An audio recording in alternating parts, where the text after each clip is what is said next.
Bismillahirrahmanirrahim. Qala al-musannif rahimahullahu ta'ala wa adama an-naf'a bihi wa bi'ulumihi wa bikum fid daraini amin radhiyallahu ankum. Wa amma ulumul islami, adapun ilmu-ilmu tentang keislaman, fatujadu maka dapat ditemukan fi tasanifil a'immati, pada karya-karya para imam minal fuqaha'i, dari ulama-ulama ahli fikih radhiyallahu anhum, semoga Allah ridha kepada mereka. Wal wajibu, dan sebuah kewajiban bagi setiap mukallaf, setiap orang mukmin, min dzalika, dari hal itu, yaitu mengenali imam-imam ahli fikih. Wa huwa dia al-qadru, kemampuan, alladzi la yas'u, yang tidak boleh diberikan toleransi musliman kepada setiap umat Islam, ayyajhalahu, untuk bodoh terhadap ilmu fikih. Kal ilmi biwujudis shalawatil khamsi, seperti tentang ilmu wajib-wajibnya sholat 5 waktu. Wa kaifiyati fi'liha, dan tata cara mengerjakannya sholat 5 waktu. Wa syara'itiha, dan syarat-syaratnya. Wa mawaqitiha, dan waktu-waktunya. Wa thaharati, dan bersuci laha, daripada pekerjaan ibadah sholatnya. Wama, dan apa-apa fi makna dalika, pada makna hal tersebut, terkait dengan hukum fikih, diantaranya wakal ilmi biwujubiz zakati, seperti mengetahui tentang wajib-wajibnya zakat. Wal qadri, dan ukuran al-wajibi, yang wajib, minha, dari mengeluarkan zakat. Wal waqti, dan waktu mengeluarkan zakat, alladzi tajibu fihi, yang memiliki kewajiban akan zakat, fihi, padanya. Wal ilmu, dan harus mengetahui biwujubi shaumi syahri ramadhana, tentang kewajiban puasa bulan Ramadan.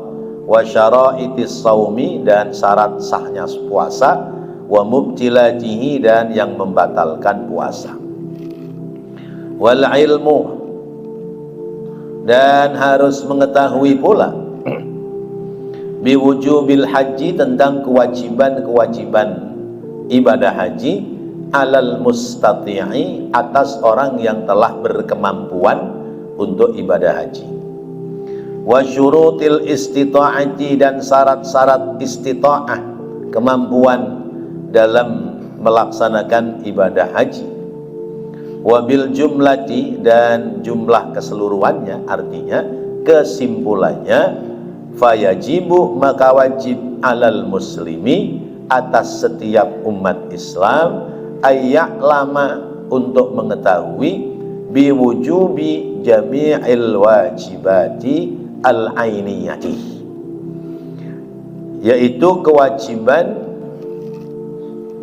wajib mengetahui seluruh yang wajib-wajib yang ainiyah, yang fardu ain. Wa bitahrimi, dan wajib mengetahui tentang yang diharamkan, jami'il muharramati, atas seluruh yang diharamkan. Allati huwa, yang dia itu mustahdifun, menjadi tempat, sasaran, istihdab, menjadi penyebab lil wuqu'i, terhadap jatuhnya perbuatan dosa, fiha, padanya, sebab tidak mengetahui tentang yang haram. Kazina, seperti berbuat zina. Wal liwati, dan liwat, liwat itu hubungan sebadan laki-laki dengan laki-laki atau perempuan dengan perempuan. wa syurbil muskiri, dan minum minuman yang memabukkan, wa dzulmin nasi, dan berbuat zalim kepada orang lain, wassariqati, dan mencuri, wal khiyanati, dan berkhianat, wal kadhibi, dan berdusta, wan namimati, dan mengumpat, wal ghibati, dan membicarakan keburukan orang lain, wa asbaha dzalika, dan apa-apa yang sesuai dengan hal itu. Wa ammal ilmu, dan adapun mengetahui bi ahkamiz zakati, tentang hukum-hukum zakat, alaman, atas orang lamala yang tidak punya harta, lahu, baginya, tajibu, yang menjadi kewajiban, alaihi, atasnya, az-zakatu, zakat, fihi, padanya, fala yajibu, maka tidak wajib. Orang yang tidak punya harta dalam belajar tentang hukum zakat tidak wajib. Wa kadzalika, dan demikian pula al-ilmu, mengetahui, bi arkanil haji, tentang rukun-rukun haji, wa syara'itihi, dan syarat-syaratnya haji, fi nafsihi, pada diri seseorang, la yajibu, yang tidak wajib padanya, ala ghairil mustati'i, atas tidak ada kemampuan, wala alal mustati'i, dan tidak pula atas kemampuan berangkat, hatta ya'zima, sehingga dia berazam, berkeinginan, ala safari, untuk pergi haji, au ala syuru'i, atau atas melaksanakan fil haji, di dalam ibadah haji. Wa ammal ilmu bi wujubiz zakati wal haji, adapun ilmu tentang wajibnya zakat dan wajibnya haji, ala kulli muslimin, atas tiap-tiap orang muslim, fayajtanibu, maka menghindari ilmu dzalika, pengetahuan akan hal itu, alal jumlati, atas secara rinci. Wa ammal ilmu, dan adapun pengetahuan bisyurutil bai'i, tentang syarat-syarat al-bai' wasyira'i, tentang jual beli, wal muamalati, dan tentang muamalat, pergaulan hidup, wan nikahi, dan tentang pernikahan, fayajibu, maka wajib, alaman, atas orang, aroda, yang menginginkan, ad-dukhula, memasuki, fi syai'in, pada sesuatu, minha, daripadanya. Orang mau jual beli kudu tahu ilmunya, orang mau aktivitas hidup harus tahu ilmunya, orang mau nikah wajib pula dia mencari ilmunya. Ayya'lama, untuk mengetahui, hukmallahi, hukum Allah, fiha, di dalamnya, wama, dan apa-apa, tasihhu, yang boleh, bihi, padanya, wama, dan apa-apa, tufsidu, yang rusak, yang tidak diperbolehkan, bihi, padanya, fibtidaiha, dalam memulainya, wa fid dawami, dan di dalam mendawamkan, menerus-meneruskan, alaiha, padanya, ya, tentang perdagangan dan yang lain. La budda, maka wajib, maka harus, lahu, baginya, min dzalika, dari mengetahui akan ilmu itu. Wa illa, dan apabila tidak, waqa'a, dia akan jatuh, fima yaskhutullahu alaihi, terhadap apa-apa yang menjadikan sebab murkanya Allah, alaihi, kepadanya, sya'a am aba, ya. Baik itu sengaja atau tidak sengaja. Fa innal jahila, karena sesungguhnya orang bodoh itu, muta'arridun, ya, telah menawarkan diri, bijahlihi, dengan kebodohannya, li sukhtillahi, kepada kemurkaan Allah, walil wuqu'i, dan telah menawarkan diri untuk jatuh, fil halaki, pada kerusakan dalam hidup, ala kulli halin, atas tiap-tiap keadaan. Wa kaifa la yakunu kadzalika, dan bagaimana tidak mungkin terjadi hal yang seperti itu. Panjang ini, ya. Baik Bapak Ibu hadirin hadirat rahimakumullah, kita ini diperintahkan untuk thalabul ilmi. Pelajaran yang lalu, ya, disampaikan thalabul ilmi, utlubul ilma walau bisin, carilah ilmu sekalipun sampai negeri Cina, ya. saya lihat di YouTube ya, ada yang mengkritisi hadis ini ya. Masa Nabi nyuruh cari ilmu ke negeri Cina? Emang di negeri Cina ada ilmu apa? Itu hadisnya dhaif. Karena ada salah seorang sahabat ya, yang meriwayatkan hadis, orangnya lemah katanya. Siapa gitu namanya. Padahal saya coba cari-cari ya, orang yang dianggap sebagai perawi lemah ini justru adalah juru tulisnya Khalifah Umar Ibnul Khattab. Berarti orang itu sengaja mengada-ada menganggap hadis ini dhaif. Nah, hadis ini dianggap lemah, padahal hadis ini sahih.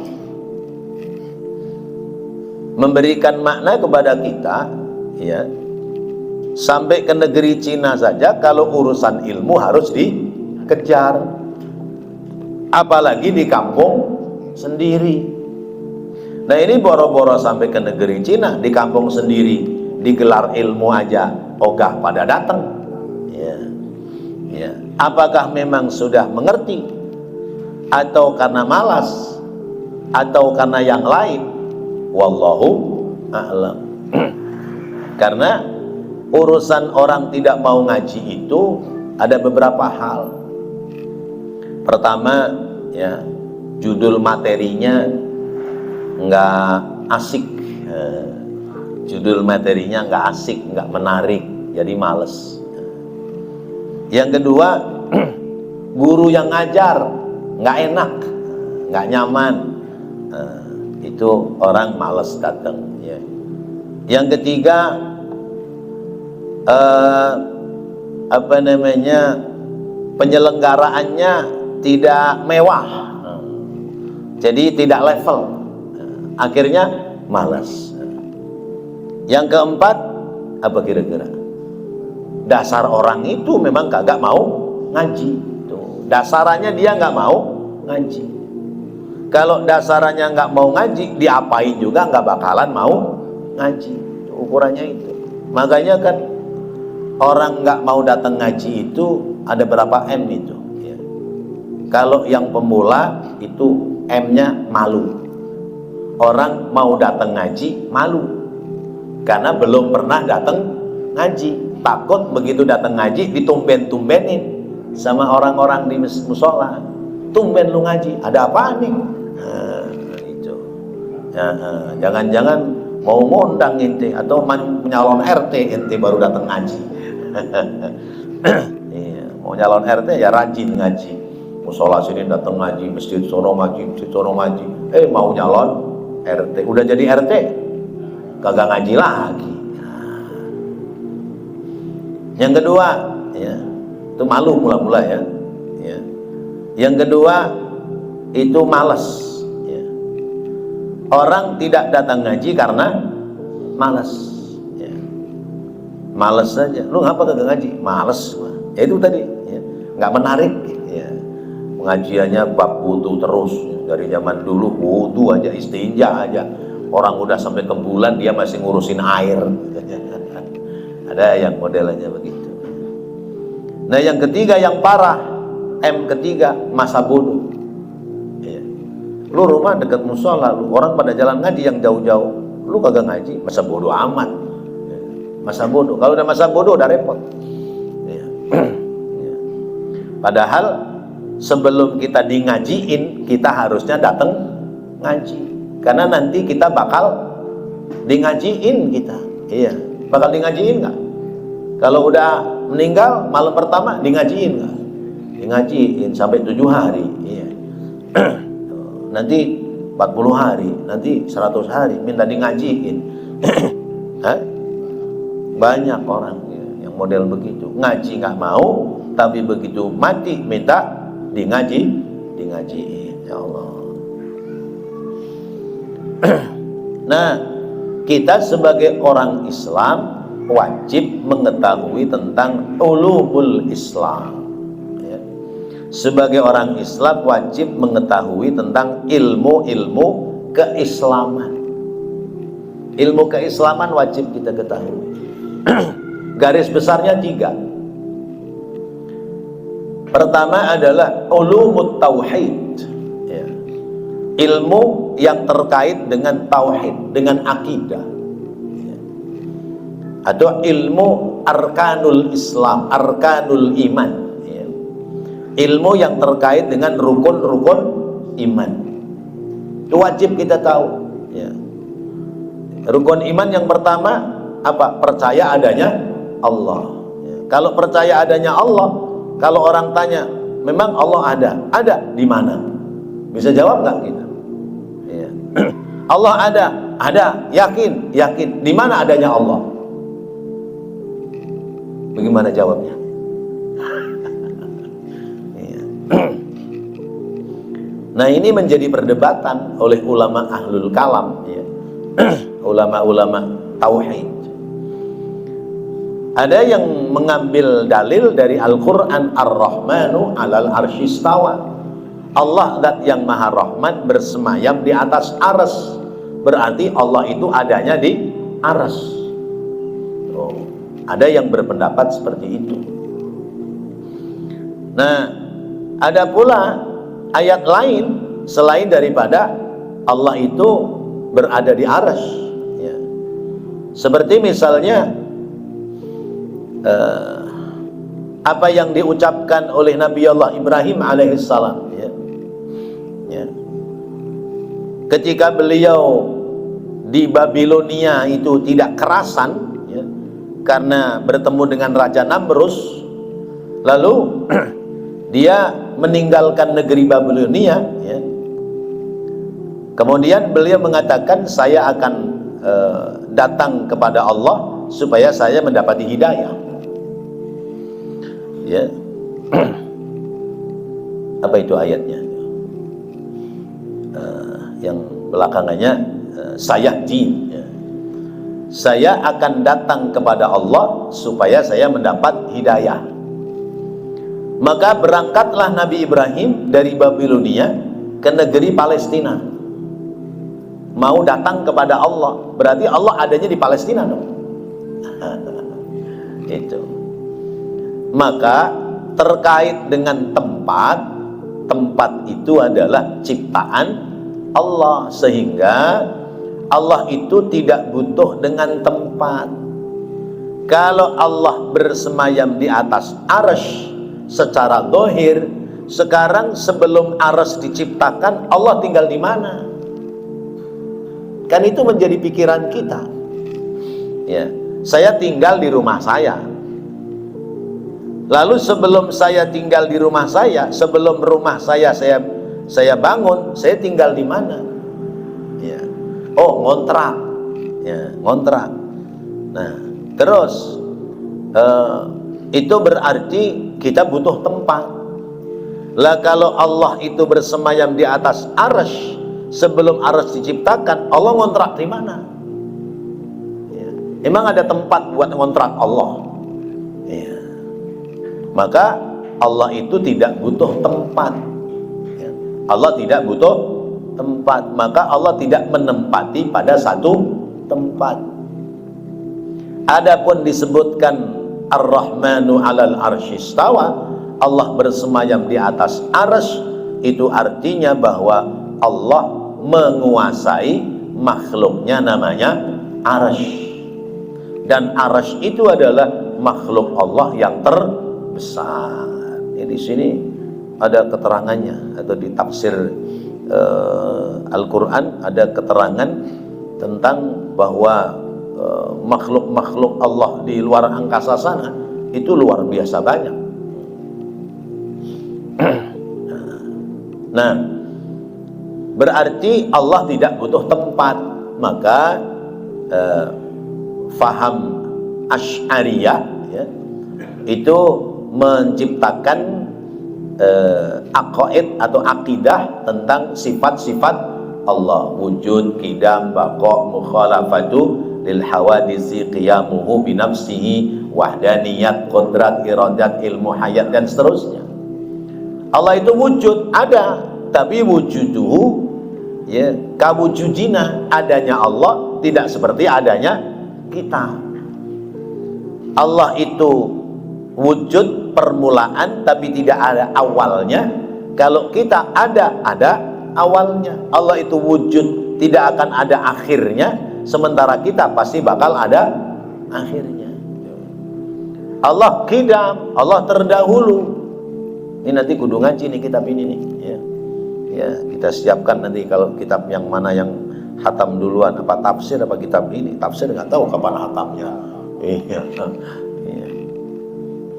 Jadi kita kudu paham, ya.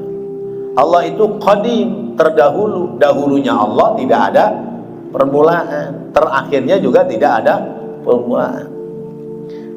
Baqa, Allah kekal. Selain Allah fana, binasa. Nanti orang nyangkal lagi, lah kalau begitu surga neraka binasa dong, karena makhluk. Surga rusak nggak kira-kira? Nggak. Terus neraka rusak nggak? Nggak. Kenapa itu surga neraka nggak rusak? Katanya yang kekal cuman Allah. Nah, ini pemikiran. Negeri akhirat kekal, dikekalkan oleh Allah. Kalau Allah kekal dengan sendirinya. Surga kekal, dikekalkan oleh Allah. Neraka kekal, dikekalkan oleh Allah. Tapi neraka jahanam nanti sesudah orang Islam habis yang menghuni neraka jahanam, nanti digulung tuh neraka jahanam, habis ada. Nah, jadi kekalnya dikekalkan oleh Allah, bukan kekal sendirinya. Mukhalafatul lil hawadis, berbeda dengan makhluk. Maka Allah punya tangan, Allah punya kepala, Allah punya kaki, berarti sama dong dengan makhluk, ya. Allah tidak memiliki bentuk fisik sebagaimana makhluk. Lah kayak apa? Nggak usah dipikirin, ya, nggak usah dibikin Allah kayak apa ya, itu nggak usah dipikirin. Qiyamuhu binafsihi, Allah berdiri sendiri. Allah tidak butuh kepada makhluk. Nggak kayak kita. Kalau kita ihtiyaju li ghairi, butuh sama orang lain. Bapak pakai baju aja butuh berapa orang tuh yang ngerjain, ya. Dari pemintal benangnya, dari benang ditenun menjadi kain, dari kain dipotong, ya, tukang potong, lalu dijahit oleh tukang jahit. Tukang jahit butuh benangnya, butuh jarumnya, butuh mesin jahitnya. Berapa orang yang bikin apa itu jarumnya, ya, mesin jahitnya digarap oleh berapa orang. Udah selesai dijahit, masih butuh dilubangin kancingnya, butuh lagi tukang kancing, belum mesin kancing, mesin yang buat kancingnya.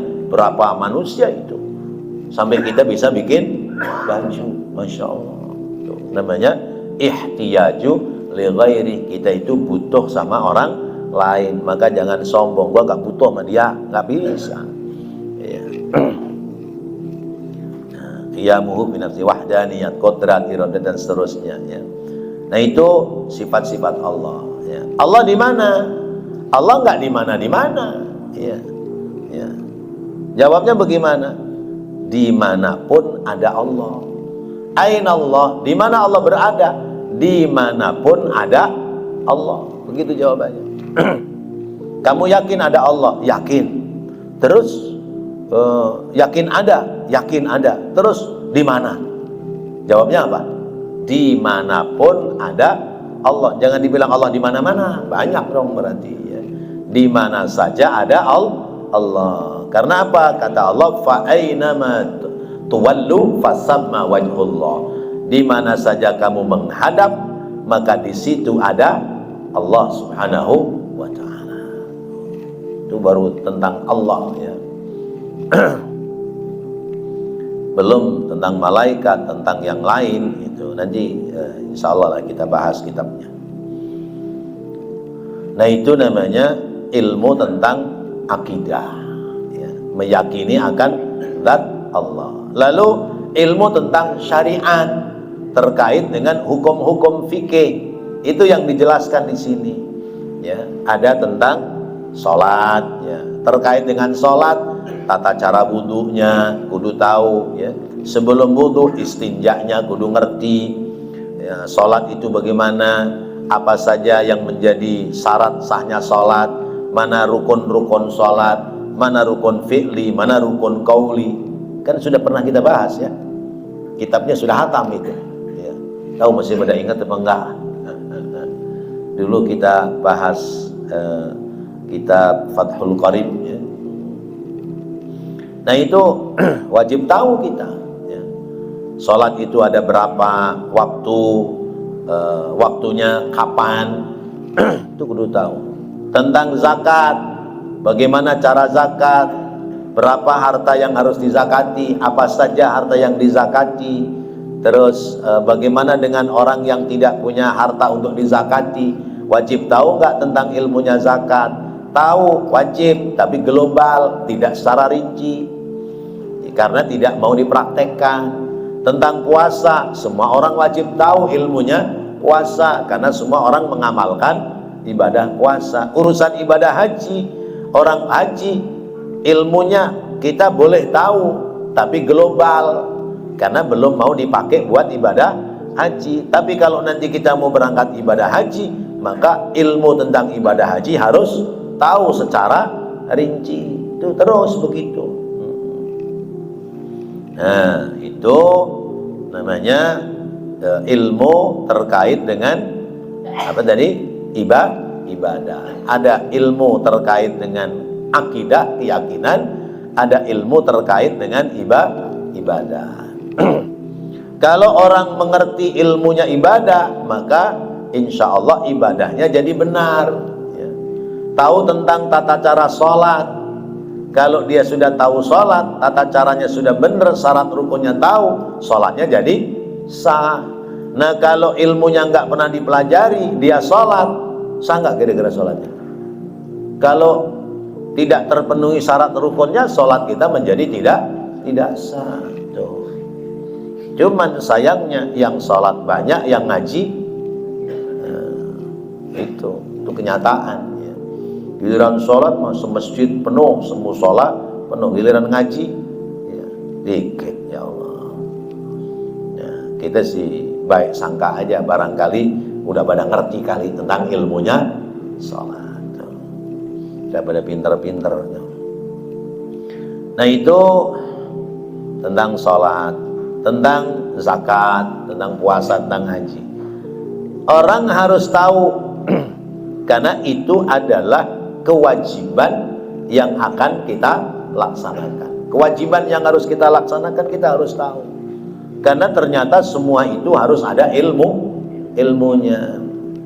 Orang perempuan mau bikin kue bolu pakai ilmu nggak? Pakai, harus tahu, ya, apa saja bahan-bahannya, terus bagaimana cara mengaduknya, campurannya apa supaya jadi kue bolunya ngembang bagus gitu. Tapi kalau orang mau bikin kue bolu nggak tahu ilmunya, kira-kira jadi bolu nggak? Ya nggak jadi. Kalaupun jadi bolu namanya bolu batek. Tuh karena nggak ada ilmunya. Lah kita sholat nggak ada ilmunya, sholat kita jadi bantet kayak bolu yang nggak jadi. Masya Allah. Tuh semua harus ada ilmunya. Ya Allah. Nah, kalau orang sudah ada ilmunya, maka jalan hidup itu menjadi terang. Kalau jalan hidup terang karena ada cahaya ilmu, maka jalannya jadi aman, tidak bakal nyasar. Jalannya aman, tidak bakal terperosok ke dalam got. Jalannya aman, tidak bakal menabrak tiang listrik. Karena apa? Ada cahaya yang menerangi, yaitu ilmu. Lah kalau ilmunya nggak ada, gelap. Orang jalan gelap, bagaimana dah? Terunak-terunuk, ya. Terunak-terunuk, udah terunak-terunuk masih kepleset, ya.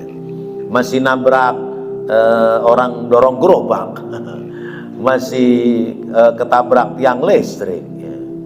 Nah itu contoh. Maka semua itu harus ada ilmu. ilmunya, tapi tentu sesuai dengan kemampuan masing-masing. Maka cari ilmu itu bukan untuk menjadi pinter, tapi untuk menjadi benar. Ya. Orang cari ilmu bukan cari pinter, tapi cari benar. Ya. Karena apa? Banyak orang pinter tapi pada keblinger. Tapi insya Allah kalau benar bakal selamat dunia akhirat. Insya Allah. Nah, kita harus tahu semua. Lalu yang ketiga yaitu ilmul muamalah. Ilmu yang terkait dengan muamalah, dengan aktivitas hidup. Contohnya apa? Di sini dijelaskan, di antaranya adalah al-ilmu bisyurutil bai' wasyira. Ilmu tentang tata cara jual beli. Jual beli ada ilmunya, ya. Bagaimana cara orang menjual barang yang kemudian keuntungannya menjadi halal. Bagaimana pembeli itu pembeli yang baik sehingga harta atau barang yang dibelinya itu menjadi manfaat dalam kebaikan. Nah, itu namanya ulumul buyu'. Babnya bab buyu', bab jual beli. Itu ada ilmunya. Kemudian muamalat, tentang pergaulan hidup. Hidup ini ya butuh pergaulan. Dalam pergaulan butuh namanya akhlak. Perilaku dalam kehidupan kita itu harus ada akhlak. Akhlak bersumber dari agama. Akhlak itu bersumber dari Al-Quran, bersumber dari hadis, itu namanya akhlak. Tapi kalau adab bersumber dari tata aturan yang dibuat oleh manusia, itu namanya adab. Adab adalah tata aturan bersumber dari tata aturan yang dibuat oleh manusia, itu adab. Ya, orang nggak ada adabnya tuh, nggak ada permisi gitu ya. Jalan-jalan aja nyelonong, nah itu adab. Ya. Kalau akhlak, perilaku terkait dengan ya aktivitas keagamaan yang bersumber dari agama, bersumber dari Al-Quran dan hadis. Itu. Nah, orang kalau ada ilmunya maka muncul akhlaknya yang baik. Tapi ada orang nggak ada ilmu tapi tata keramanya bagus, berarti orang punya adab. Ya, punya adab, tata krama.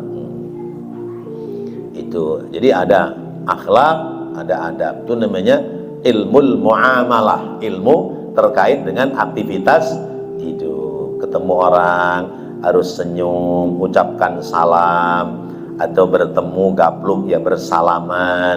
Nah, itu namanya ilmu muamalah.